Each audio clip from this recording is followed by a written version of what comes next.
Yo guys, it's Hebo and we are back again today for week 2 of the NPL minus power rankings. We had a really interesting week, some really great games, especially at the top of the table. I'm here with my co-host Richard. Hey guys, what's up? I'm back for another round of power rankings. I have actual notes this time, so that's good. One thing to note before we get into this, though, if my voice sounds a bit faint or dull or whatever, it's because I was severely ill over the weekend, so I apologize. I'm still recovering if any of that picks up in my voice, but I will turn it over to my co-host Turbo for the power rankings. Okay, so as you can see, our power rankings are starting to get more and more similar, so the differences from the first week are going to gradually iron out. And speaking of similar, we both have the same person at number 16, consistent number 16 from last week. We have the Scandinavian Stoutlands. Why don't you talk about them, Richard, for a start off? I think this is one that we can definitely both agree on.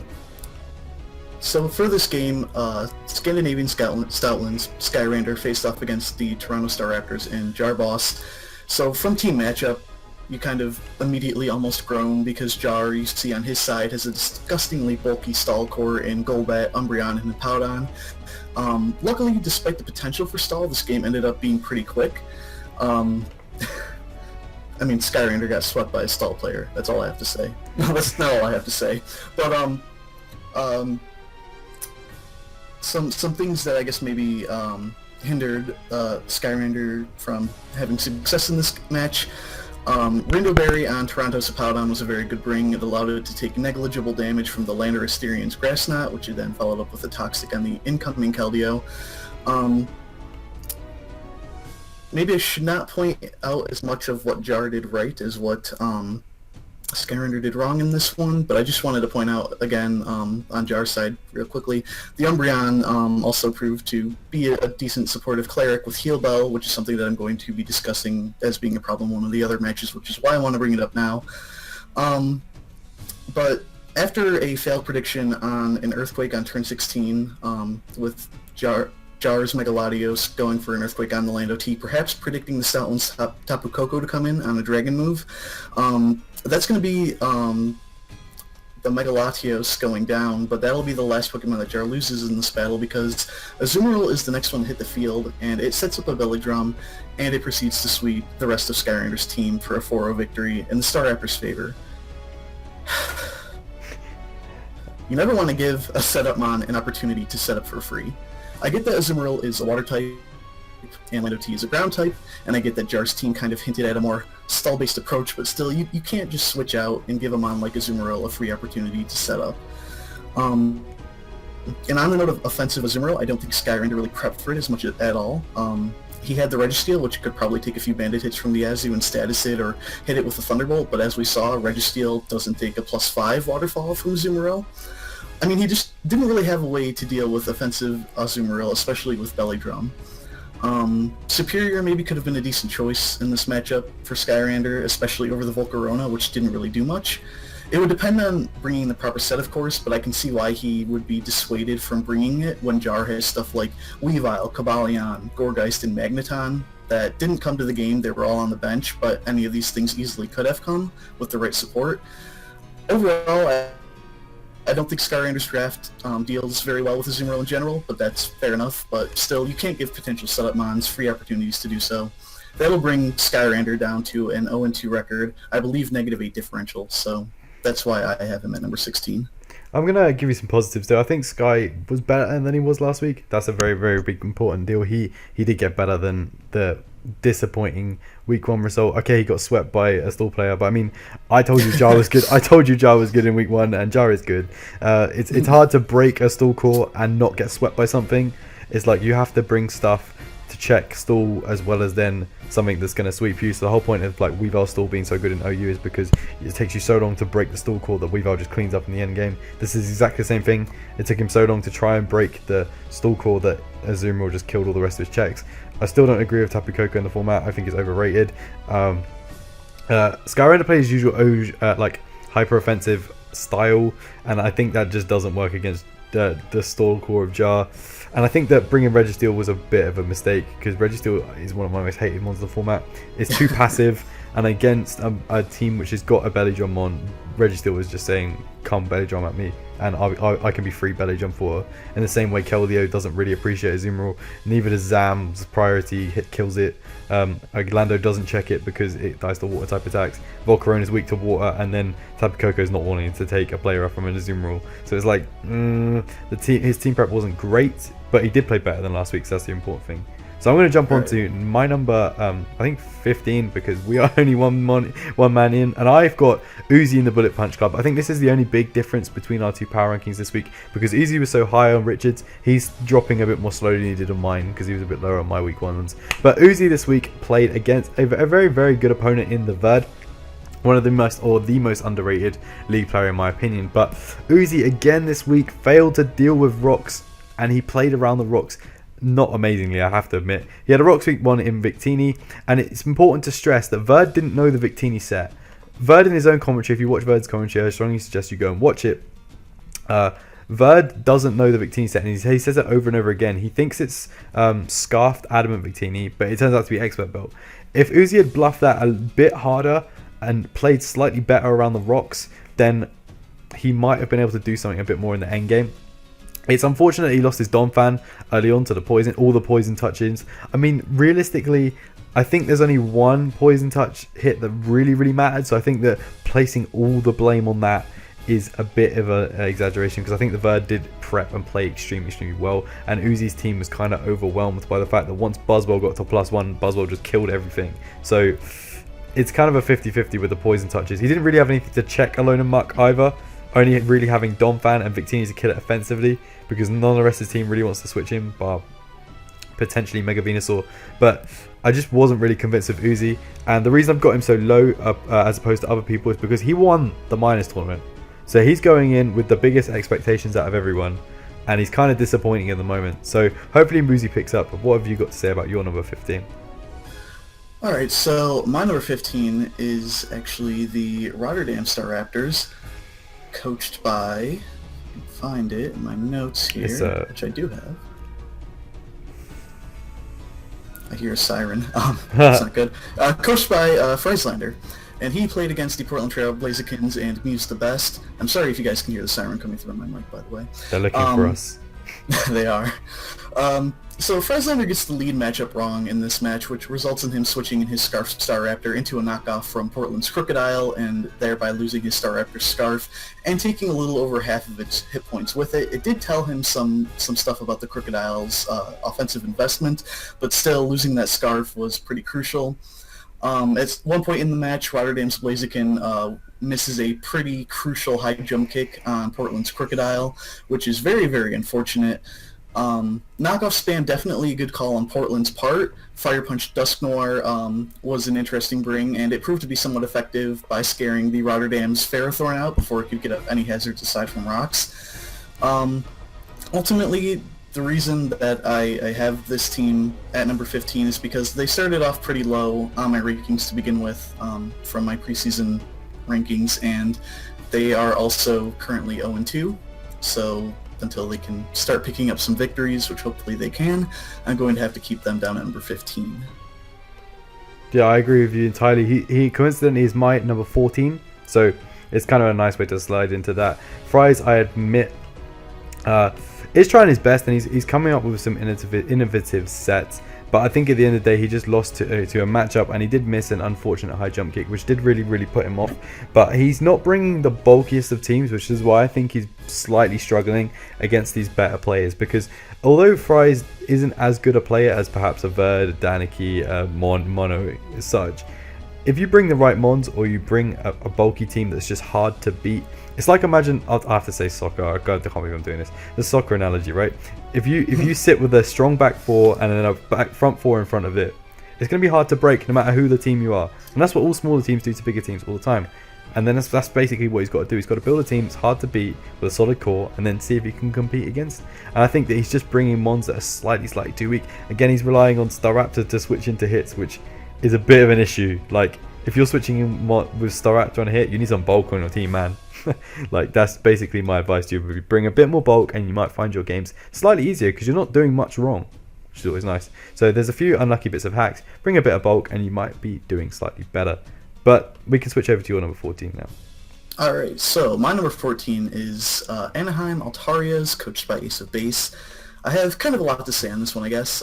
This was versus Rob and the Gotham City Golurks. So turns 4 through 8 were pretty interesting to me. The Altarias send in Zapdos on the incoming Stealth Rock from Gotham's Nidoqueen. As Zapdos goes for Defog, Nidoqueen reveals the Super Fang, which, due to the Zapdos' hit points investment, will bring it down to only 51%. And this exchange goes on for the next several turns, Stealth Rock, Defog, Super Fang, Roost, until Rob decides to go for an Earth Power on the Zapdos' Roost, only to find that it does about 46% to the Zapdos. So Zapdos proving to be a very big defensive, especially defensive, issue in this game for Gotham City. Unfortunately, he will eventually let the Zapdos go down.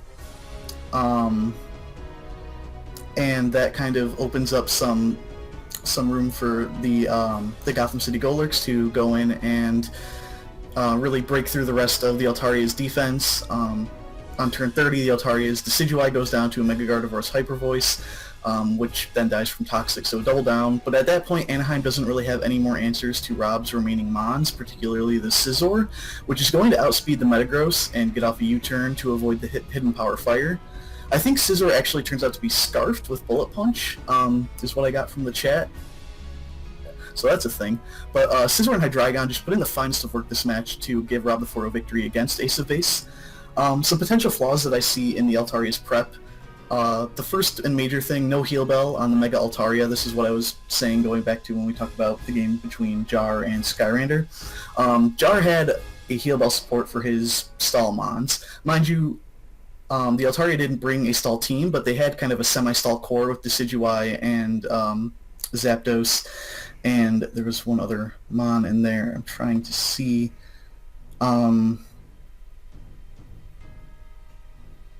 Nidoqueen, I think, right?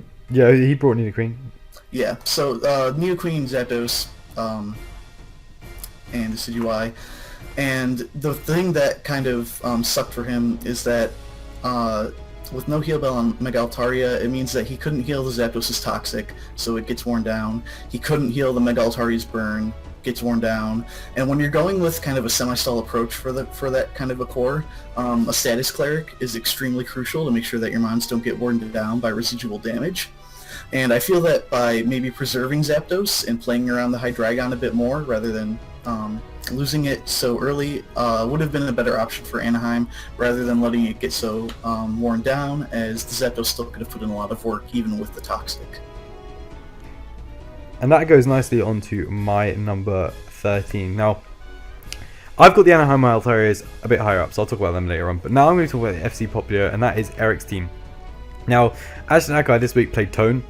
He won a close 1-0. Interesting fact about this game is, I was looking at Eric, and he did play very, very well, and he played very, very well against a matchup that really, really was really bad against for him. Like he could have got absolutely butt fucked by this matchup, to put it lightly.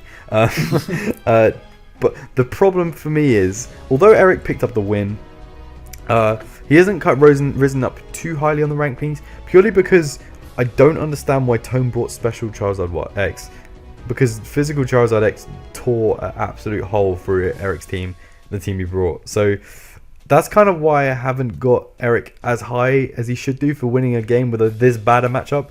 But I mean, he played really solid throughout the game. Disguising Zoroark as Garchomp was an awesome play because it forced the Mamoswine to click Ice Shard against it, and then he killed it because Ice Shard obviously wouldn't kill a Zoroark from like 60 to 70%. Shaman comes in clutch against the other Pixie, Celebi at the end of the game with Air Slash, which is always nice too, with the Pixie only being able to, Celebi only being able to return with Hidden Power. So Eric set the end game up really, really nicely, a bit hazard stack too, but the really important thing is he just won with a great matchup, but I'm not sure about the Special Charizard X bring, so that's kind of why he sort of hasn't gone up as much as he should have, because I mean it's an error in prep on Tone's part in my opinion, but I'll talk about Tone later, we'll come to that. Well, who's your number 13? You said the FC Poplio was your 13. I think that was my 13 actually. Oh yeah, sorry. Yeah, perhaps you meant to say the AS Rowlet. Yeah. Yeah. So yeah, I don't really have much to say on that game. It was a very close game. It was a pretty exciting match, the most exciting in my opinion. But going on to my number 13, which is the FC Poplio. They faced off against Parker or K-Level48 and the Temple Rowlets. Um, the Rowlets Halucha puts in a lot of good work against Magic's team, picking up almost 3 kills and finishing off the Papleo's Mega Kangaskhan with high jump kick. I don't really... the notes I have for this are more in favor of what Parker did right in this game versus what Magic did wrong, which is leading me to believe that FC Papleo didn't really play a bad game. I just think Parker really outplayed him. And I'm going to have to keep them a little bit lower just because, you know, they did lose, and obviously when you lose you go down a little bit. A thing to note about my rankings just quickly is that I tend to have gradual increases and decreases. Like, I don't really ever have any leaps or bounds. I think the biggest drop is like 4 or 5 places. The top 6 tend to be somewhat volatile if there's multiple coaches in contention, but yeah, just I don't really have much to say about FC Papley. I'll cover that game when we get up to my number 4, which is where I talk about the Temple Rowlets. So I'll talk about that game a bit more when I get there. For now, why don't we move on to, I think you have them at number 12. Yeah, I do. So I'll just sort of interject here and so just say that, I mean, Magic, the FC Populio, did okay in their matchup, but there's a very, very crucial bit early in the game, which he mentions really well in his commentary, where he says about the big 50-50s about Holucha setting up. So basically the situation is, if Holucha sets up, he wins the game. If K-Lover basically wins the game, if Kangaskhan, he tries to preserve Kangaskhan. If he tries to set up and Kangaskhan attacks, then he has a bit of an easier time in the late game. Basically, Magic gets this 50-50 wrong, and there's not much you could do about it. It genuinely was a 50-50. Like, the play either way would be beneficial. I think that K-Lover clicking high jump kick is a good enough play, just because Mega Kangaskhan is such a threat that he probably wanted to get rid of it, especially considering it's at 2.5 times of attack. He can't set up in front of this thing's face because obviously Magic's is going to attack. So I kind of like the fact that he could have preserved, and I think he didn't. If he did that, the end game would be different. He said that himself. He couldn't really stop the Holucha absolutely destroying his team. The Mold Breaker Holucha bring was awesome, but again, Magic just didn't have the tools in front of him to break in the late game, and he said himself in the late game he didn't click protect on the Gigalith, which he brought purely to stall out sand turns. So that kind of sucks as well, because then he just loses to Chandelure. I mean, if he had the extra draw in the late game, I think he potentially could have won, but School Burn was likely, so it's a bit of a 50-50 as you talk about that. He did recover well in the end game, and that's why I haven't dropped him as far. But I mean, Magic, the Anaheim Altarias, and the Temple Rowlets for me are in a very, very tight little group. For me, I'll talk about my power rankings slightly as well. There are some tight groups in the power rankings, in my opinion. I think the top 5 are extremely tight. I don't think the next sort of 3 or 4 are kind of interchangeable, bit 50-50. And then these 3, the Temple Rowlets, the Anaheim Altarias, FC Popio, and then to extend Rowlets as well, the AS Rowlets as well, are very, very tight group. So they could be seeing some change in the next coming weeks, depending on how they play. I just think Magic played slightly worse than the people in top above him, and that's why I've got him down at number 13, number 12. Sorry, you're number 12. Yeah. I have Toronto Star Raptors at number 12. I definitely agree with what you said about the FC Paplio. We already talked about the Toronto Star Raptors a little bit. They were pretty low on my rankings the previous week, number 15. So even though they won, like I said, I tend to have gradual increases and decreases for the most part. So that's why they're only at number 12. But to talk about the stuff that Jar did very well, I already mentioned some of it. Rindoberry on the Hippowdon, getting a Toxic off on the incoming Keldeo. One thing that Jar kind of didn't get right was the prediction on turn 16 when he Earthquaked the Lando T with Megaladios. I already talked about that, possibly a prediction for Tapu Koko to come in. He got a 4-0 sweep with a Belly Drum Azumarill, and that, I mean, it's a huge victory. 4-0 is a pretty decent margin, and it was just pretty cool to see how he came in and he scared off the big scary Intimidate user in Lando T and swept the team. But moving on to number 11, I have the Mean Red Clawitzers.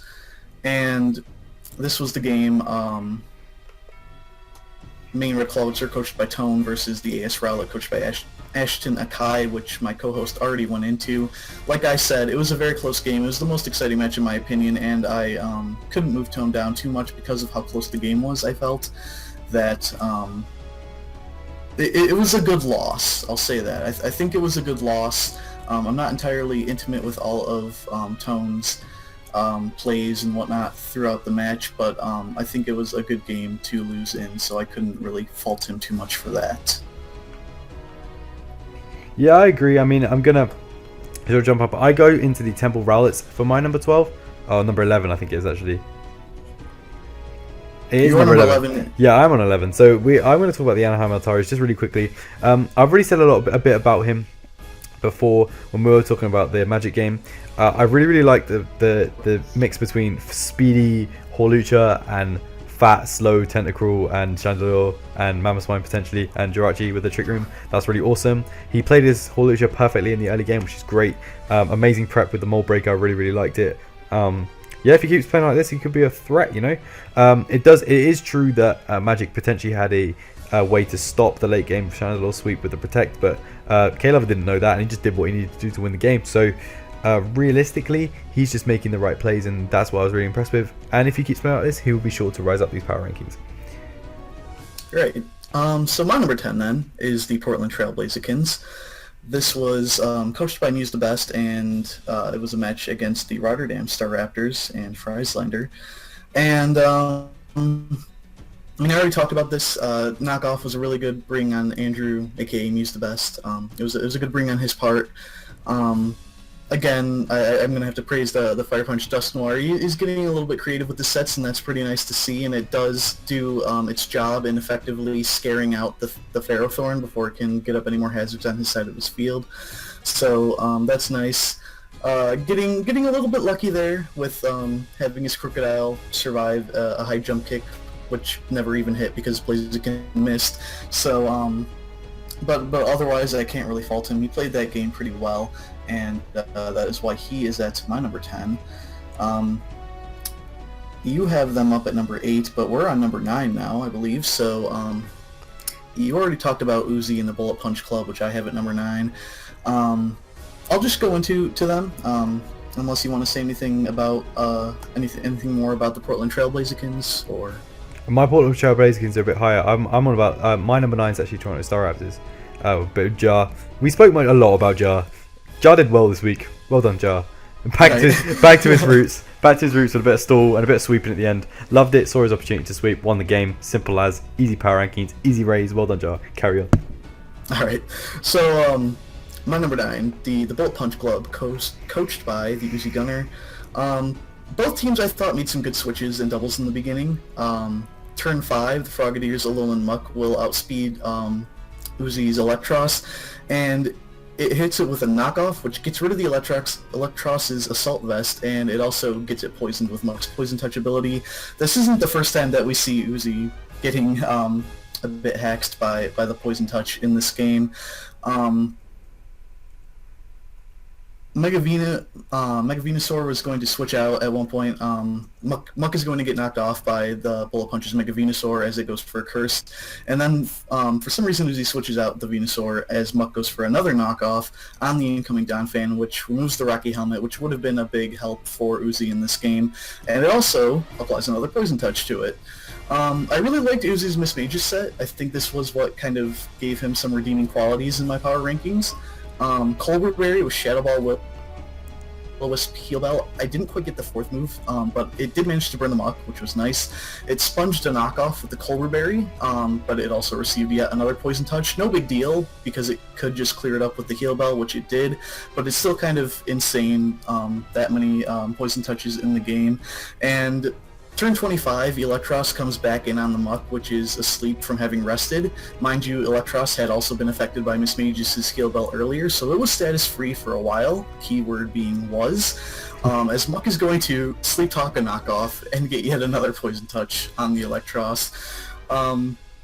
Again, you know, debating how much any of these instances of Poison Touch matter, you know, it doesn't really, I don't think, for the most part, it didn't. It might have mattered pretty heavily in the Don fans case, but the fact that he just got like 4 poison touches in the game is just kind of insane, and it is hacks that you can feel sorry about, and Verd in the chat was like, sorry man. So I don't think anyone wants to hack to your opponent that much, but Uzi is eventually forced to sack his Victini to, I believe, a Scarfed Buzzwall, which will then proceed to sweep Uzi's last 3 mons. I did have him, as you said, higher up to begin with, so he has taken 2 losses, but because of how high up he was and how gradual my declines tend to be, he is only at number 9 for me. And we can, I guess, move on to number 8, and you can talk about the Portland Trail Blazers. So Portland Trail this week was a really, really good game. They pulled off a nice little win against, remind me of their opponent because I've lost right now. They played Rotterdam Star Raptors. So they pulled a really, really nice win against the Rotterdam Star Raptors. As you said, the high jump kick miss kind of sucked, but there's not really much you can do about that. They brought a really, really great team. You said most of it, to be honest. They brought a great team with a great matchup, nice little prep. They made the plays that they needed to win. Fries again didn't really bring enough bulk, and that's why the Trailblazers kind of just took advantage of that. I thought at the end game there was a chance that the Blazerkins were going to get beat by their own mascot, but that didn't happen. So yeah, basically if Fries had not missed the high jump kick and then had a slightly better Blazerkin set, maybe he could have swept with the Blazerkin. But very, very good play from the Blazerkins this week. I think that they just brought the right team and played the simple plays to win the game, and he knew that Freislanger didn't bring enough bulk, and I think he just took advantage of that, and it's as simple as that. Right, very well said. Have to agree with all of that. At my number 8, though, I have the Gotham City coached by Rob, and this is another kind of somewhat big discrepancy in our power rankings. Again, because I did preseason rankings, and Gotham City was at number 16, just based on how I felt about the team. He is gradually getting up there. He is 2-0. He's the lowest 2-0 team, but I do have reasons for that. We already talked, I guess, a lot about this game before, so I guess I'll just kind of justify my rankings of him at number 8 specifically. So Rob, yes, he's 2-0, and yes, he has had 2 pretty big victories, but looking at the teams that he beat, they are both teams that were in kind of the bottom 8 area of my rankings initially. And for both weeks 1 and 2. That's not to say that his opponents were bad players. Like, everyone's a good player, but still, he had a matchup against teams that I felt were just a little bit weaker than some of the rest, at least from the early onset. And mind you, he does contribute to half of his team's, his opponent's losses. Both his opponents are currently 2-0, and he does contribute to half of that because he beat one of them and then beat the other. And there's only 2 weeks. But I think to move him up a bit more securely into that top 5, I'd like to see him, he plays the Montreal Habsols, which are in my top 3 this week. He plays them for week 3, and if he can manage to pull off a victory against them, I can definitely see him moving up into the top 5, top 4 area. So it's nothing against Rob. I don't have anything against Rob. He's just so low because of his team, and he is definitely working his way up. So keep getting those wins, Rob, and you will see yourself very high up like you are on Turbo's rankings. So I'm going to be talking about tone right now, and I've already sort of touched on tone a little bit, and my main issue with this team is, okay, this game was probably the best game of the week. It was a really, really cool game to watch. It was very, very interesting, but it shouldn't have been as close as it was, and that's because he didn't bring physical Zardex. Zardex does a lot of things very well, and one thing it does very well is absolutely destroy or obliterate a team. Now, if you look at the team that Eric brought, this is the main thing I'm going to sort of look at, right? No disrespect to Eric, because I think Eric did bring a team that obviously could win the game, because it did. If you look at Eric's team, what switches in on the coverage of Flare Blitz and Dragon Claw? Absolutely nothing. Blastoise, okay, wants to take a couple of Dragon Claws, that's a semi-okay, but after a DD or 2, no it doesn't. Skarmory definitely does not want to take a Flare Blitz. Neither does Shaman, neither does Mesprit, neither does Zoroark, and Garchomp does not want to take a Dragon Claw, although he could be scuffed. So, I mean, you have that as a focal point of your attack, plus a Manaphy and a T-Tar. I mean, he had the tools to win this game, and he just didn't. And that's why I dropped him this week, because he didn't take advantage of the team, the mons that he just should have used. And he did the special trials that let me down. And I mean, that's it. That's as far as it goes for me. So we'll just go on to yours. Next pick. All right, so my number 6, and actually I believe your number 7, is the why can't I think of the name? Colorado Avalogs, coached by Fog, and this was the match against the Montreal Hepsels and Aster. So turn 2, Kyron Black sets up a substitute as Fog hard switches in his Rotom Wash out on it after taking a Volt Switch from Aster's Rotom Heat. Fog then goes into Chansey and proves why it may be just a little too passive in the format. True, it does stick around for a while and prove to be somewhat of a nuisance, but it's unable to break the Kyurem sub with a Seismic Toss, and the Kyurem Black is able to get off a Toxic on it, essentially for free, but it's then unable to touch Chansey with Earth Power, doing only a meager 10%. A second S-Toss from Chansey will break the sub, but then it's going to switch out and activate its Natural Cure. And this sub-Kyurem set, which I guess I'll talk more about when we actually get up to where Aster is ranked on my power rankings, it does prove to be a very big nuisance to Fog's team. It becomes a bit of a stall fest at points. This game was very, very long. See if I scroll on my notes, if I have how long it was. 71 turns. Very, very long. Not really the most pleasant game to have to analyze, but we did our best, I suppose. So there's some stalling between Kyurem Black, Cresselia, and Chansey until Montreal does make an offensive switch on turn 19 into Dhelmise. Fog switches in his Klefki, and it takes a little over 50% from the Dhelmise's Anchor Shot, and then it goes down to a Shadow Claw after getting up just one layer of spikes. If we skip ahead to turn 35, Montreal switches in Dhelmise into Colorado's Kartana, likely predicting a Grass or a Fighting move. But Fog does make a nice play here, and he goes for a Night Slash, which does have a higher critical hit ratio, and which does indeed crit the Dhelmise for a full health Oko. Pretty unfortunate for Montreal. I would consider that a misplay that maybe keeps them from being a little bit higher. I mean, they're already my top 3, but the top 1 and 2 teams are really good, so I don't know, but we're talking about Fog here, not Montreal. And Fog definitely just kind of he was kind of back and forth in this match. He had his ups and downs. He got a bit lucky with some critical hits with going for a Leaf Blade on Vaporeon, which I believe Leaf Blade is a move with a higher critical hit ratio anyway, but still, he gets a crit on the Vaporeon. He then Sacred Swords and finishes it off, I believe. Or no, he gets a crit, sorry. He gets a crit on the Sacred Sword, which I don't believe has a higher critical hit chance, but then he's going to finish it off with a Leaf Blade, and it's going to go Nancy's resisted and blast at 54% health because special defensively. One thing to note about what Fog did really well in this game, he did reveal that his Rotom Wash on turn 63 is a Trick Scarf variant, which was very well preserved for the rest of the game, I believe. And it essentially crippled the Kyurem Black. It ran out its stall capacities. It got tricked in setting up substitutes, and so it's going to have to switch out and into a Excelgor, which is going to take another critical hit move, a Hydro Pump from the Rotom Wash, right in the face, and it's going to go down.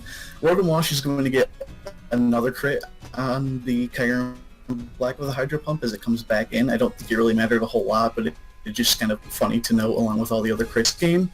But this now served Kyurem is going to be able to get off a successful Toxic on the Rotom Wash, and it's going to be put on a timer. We're actually going to see Kyurem run out of power points on its Toxic, and it's going to get in a struggle before dying to another Hydro Pump, plus burn damage. And then the end game is just, Mega Diancie going in from Montreal's side, setting up a Calm Mind. It survives a Hydro Pump from the Rotom, and then it's just going to clean up the rest of the game. And on the one hand, it sucks for Fog that his Cresselia got crit by a Moonblast, so it didn't get a potential chance to stall out the Diancie. But, as an analyst and a spectator, it's kind of tough watching the longer matches, so it was kind of merciful in a way to spare us mortals from the agony of another Stallfest. But that's all I have to say about Fog. Do you have anything to add? I mean, Fog should just be top for this sheer amount of crits that he got in this game. It was fucking ridiculous. But I mean, realistically, Fog had a chance to win because of those crits. If he ran that Jolly's SD Cartana set, or even a Spoob boosting Cartana, he won that game. Like it was a very, very likely chance he could have won that game if he won that set. I mean, the set he brought was kind of effective too, but I mean, if he predicted himself getting eight crits, no, I'm joking. Yeah, he did play very, very well though, to like kind of stall out a stall. It was a stall fest, but I mean, Asta's been talking to Jar too much. He's trying to impress his girlfriend. I'll talk about Asta in a bit, but yeah, I really liked Foghorn this week. Inferno didn't really do much, which is a bit unfortunate. And he did bring a very, very passive sort of squad. I mean, when you're seeing Rotom, Wash, and Cresselia as offensive threats on your team, you kind of need to bring a bit more offense. It's like Fog needs to bring more offense, and Fog and Fries need to do some trades. That's what needs to happen, right? Mm-hmm. Fog's got too much bulk, and Fries got too much offense. Get some trades going on. You might raise up the power rankings. You never know. Watch out for some trades. They might happen. I'm just saying. Yeah, but that's why I've really gotten this week. Now, if we're looking at this, I believe we both have. Have you spoken about the Rosenborg? Because I don't think I have. I've got them. So, yeah. Okay. Let's speak about them now. So this is the bit where I've the top 5, right? This is, in my opinion, these 5 coaches are ridiculously close. Now, I don't want any of these 5 coaches to feel bad about where they're placed, because any of them at any point could be top, with the exception of Dan, because Dan sucks and he lost this game. But the top 4, easily the top 4 could be any of one of them. I could have ranked first for any separate different reason, and so it was very, very hard to split between those two. Dan is only at the bottom of the 5 because he lost the game, so it makes the most logical sense. But any of these 5 in any of the coming weeks could be switching around a lot, purely because they are absolutely ridiculous, and I cannot wait till they play each other. So let's talk about Dan's game. Dan this week did lose against a very, very, very good opponent in Mono, and there's no shame in that. He did compete with him, but where he lost the game was the early game. He used Volcanion extremely well, which I really liked, although Volcanion is a problem where he gets worn down by the Bloom Doom, and he can't recover from that because he's got no recovery on the Volcanion, which really sucks for him, because the one thing that he was using to break the team then just wasn't usable anymore, which kind of sucks. Mono just played expertly again, saving Reuniclus for the endgame, so Mega Lopunny wasn't a threat. Dan did exactly the right thing in playing that Mega Lopunny that way, because he knew it was the last thing he could use to win the game, and if Reuniclus wasn't defensive, he won the game. So good play on his part in that sense. Sarina, or Alexis Rose, amazing nickname, did really, really well this week. So Dan's at the bottom of this pack, but he lost against a very, very commendable opponent, so you can't really blame him for that. Well, who's your number 5? Well, just to briefly talk about Denicky, because I didn't get a chance to, but he did mention in the chat that he should have mocked for this game, which implies that he didn't. Oh yeah, true. He didn't mock me this game. The only game he's lost so far, he hasn't mocked me. Just saying. Right. Just saying. So we know what the issue is here. But I think we're seeing how a little bit of a lack of prep against a player as good as Mono can be very detrimental. I don't think Dan necessarily played badly. Like you said, he did kind of have a little bit of a rough early game, but he definitely brought it to a decently average score of losing 0-3 to a really good opponent, which is something I guess that's not to be ashamed of. So some practice before the match definitely could have made this game a little closer, if not have given Dan a chance to win, but who knows. But we can move on now to my number 5, which is the AS Rowlet, which I've already kind of talked about quite a lot. Haven't I? What game was this against? AS Rowlet was the game against the Clawizers. Right. Okay, so we already covered that one quite a bit. Nothing more really to say. It was a very close game. It was the most exciting match in my opinion. I guess I'll talk about then my number 4, which is the Temple Rowlets. And the reason that I have them above the AS Rowlet, if anyone saw the Week 1 power rankings, I had these teams, AS Rowlet at number 7, Temple Rowlets at number 8. The reason that I felt I could move the Temple Rowlets above the AS Rowlet was because of how well Parker played that game. And if I go to my notes, I will read off some things that I thought just worked really well in this game. The Halucha picks up almost 3 kills, first of all. It finishes off the Kangaskhan. it gets an Iron Head flinch on the Mimikyu and then finishes it off with another one after taking a Shadow Sneak, and then it brings the Gigalith down to 5% with another high jump kick. And this is where the game, I think, really turns, and I really have to give credit to the Rowlets, as Parker did not immediately revenge the Gigalith with his Mamoswine, which was kind of odd at first. You know, you see this series of plays and you're kind of wondering what's going on here, why not just finish it off? But Parker was looking ahead quite a bit, and he saw this as an opportunity to set up rocks, which would ensure that basically everything was in range for the sweep later on. And after only taking 21% from the Gigalith's Heavy Slam, Mamoswine then switches out into Jirachi. Gigalith sets up his own rocks, and Jirachi is then going to take a big chunk of damage from the Earthquake, but in doing so, it manages to set up a Trick Room, and this is crucial, because Jirachi will be outslowed by the Gigalith on the next turn. It takes another EQ, but it finishes off the Gigalith with a Drain Punch. Unfortunately, it does go down to the Rocky Helmet as well, but this then only opens the doors for the Rowlet's Chandelure to come in, and it picks up a solid 3-mon sweep in Trick Room on the rest of the FC Popleo's team. So I thought that I guess, looking ahead on Parker's part was really impressive, and that's why I moved them up to number 4. But you have a different number 4, which is the Montreal Habsols, so why don't you talk about them? So I'm going to talk about Jar. Yep, Jar, because... No, I'm joking. Jar has had his influence on Asta's team body, you can see this week. Although I have to commend Asta, I think his plan was genius. The Toxic Storm Curum was an amazing set, in my opinion. And using Delmeister Wall Break was awesome. And then having Excelgor, who I really like in the format, I think is really underrated in the back, to do a bit of sweeping, as well as a Mega Diancie, which is always a threat late game, alongside the Vaporeon, which helps the stall tactic a little bit, and then a pivoting Rotom. I believe Asta's team was genius this week, and if he hadn't sort of lost his way through a lot of crits, which isn't his fault in all honesty, he would have been higher, because I just watched this game, and as much as it was a stall fest, I was like, Asta, you are a G, man. You, like, what are you doing? But this is amazing. I really liked what you did, and that's pretty much it. Like, the fact he countered Chansey with a Toxic Stall Curum, and it's just unfortunate that he happened to bring Heal Belt on the Chansey, or the Aromatherapy on the Chansey. Like, it happens.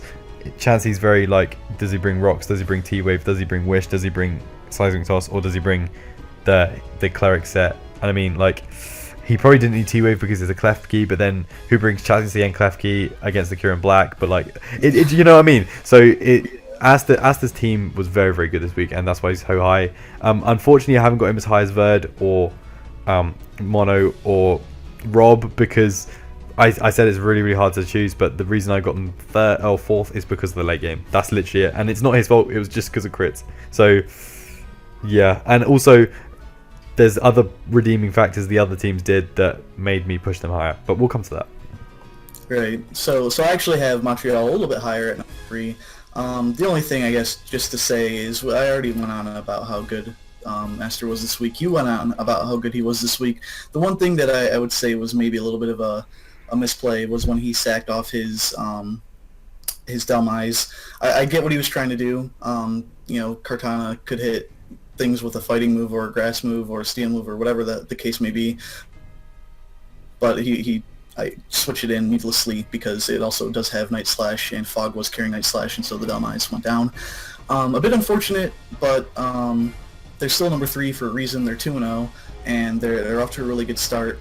At your number 3 and my number 2, we have the Tampa Bay Frogadiers.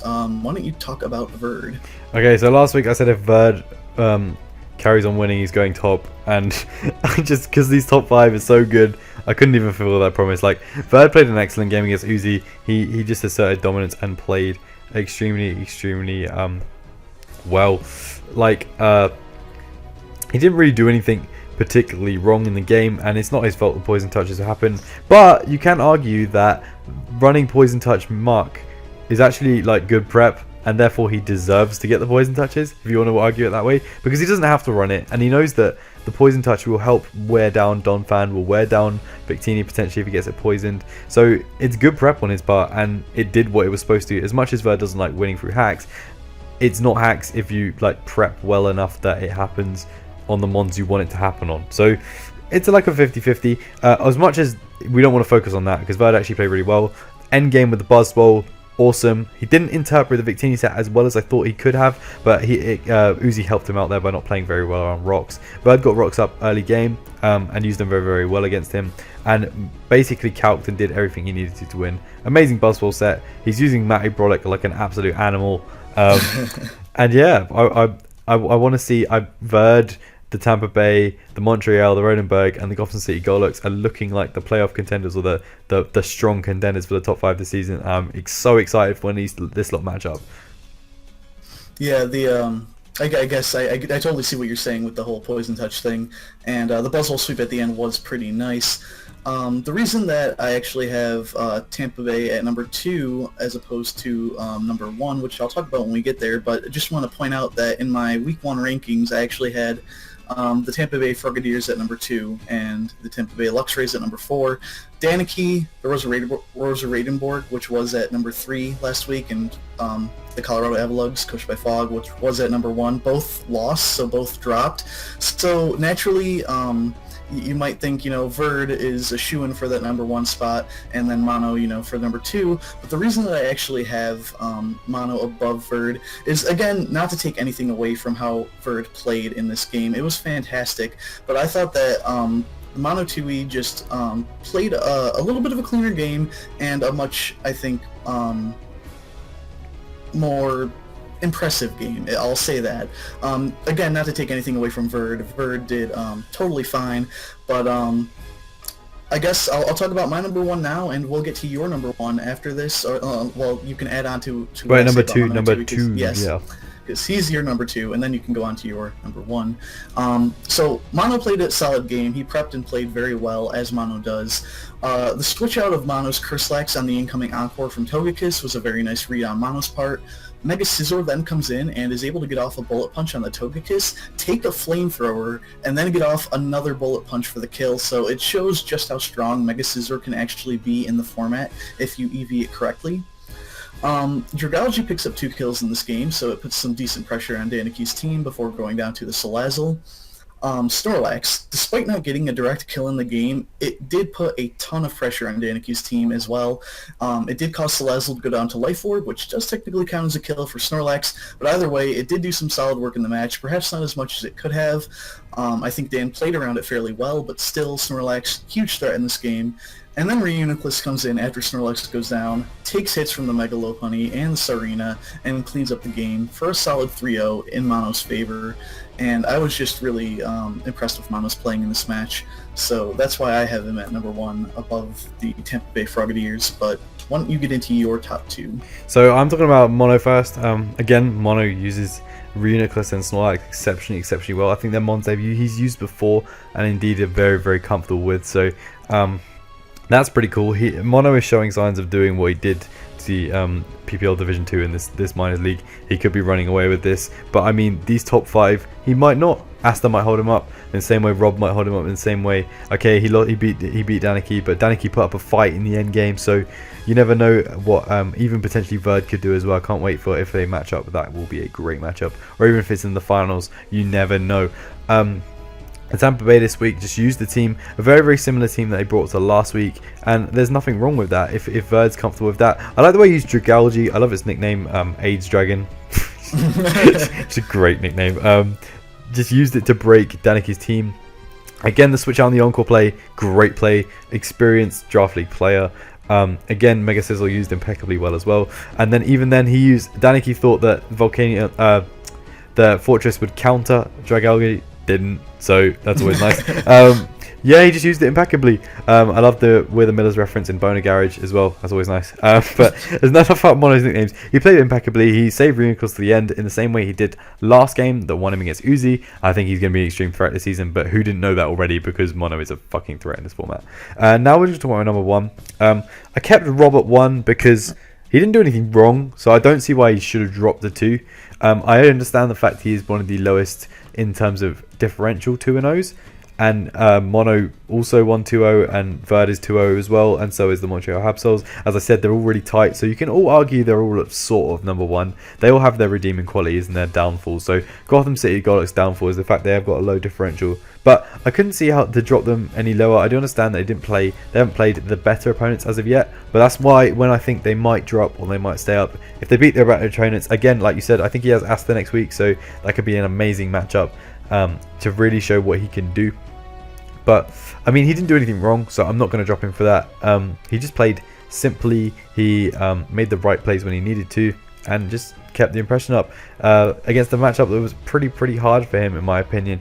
That Zapdos set was causing some issues, but he played around it impeccably. And when he won with the high differential that he did in that game, looking at the early game matchup, amazing. So that's going to be Power Rankings for week 2 of the NPL. Make sure you tune in next week for next week's Power Rankings and expect a really exciting game week from us. And so we're going to see you all next Wednesday. Peace out.